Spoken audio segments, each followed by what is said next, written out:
Why can't God just accept us as we are? There once was a man who had a pet dog named Max.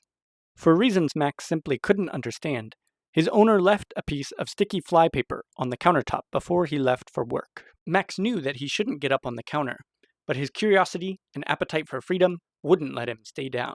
When the man came home from work, he found his pup covered in the sticky residue. It was a total mess. Max ran up to him, expecting the usual greeting of bountiful pets and scratching behind the ears, but he received none.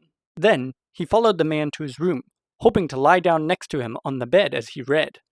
But the man shut the door behind him. Moments later, the man came out with a towel and led Max to the bathroom. Max was smart enough to know what that meant.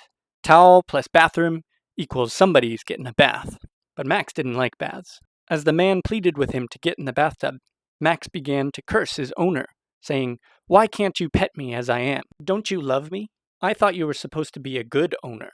Why'd you even leave that sticky paper out to begin with?" Max couldn't understand that unless the man washed him, they couldn't read together. Even though he didn't understand, he finally decided to trust his owner's insistence that a bath was the only way.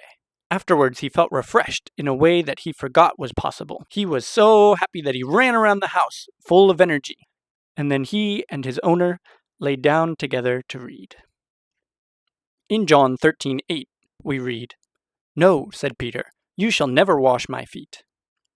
Jesus answered, "Unless I wash you, you have no part with me." Perhaps you think that if God was truly loving, then we wouldn't need to be washed. Or perhaps you blame him for putting that tree in the garden to begin with. But the fact of the matter is, there are countless Maxes all around the world telling you that the bath is absolutely worth it.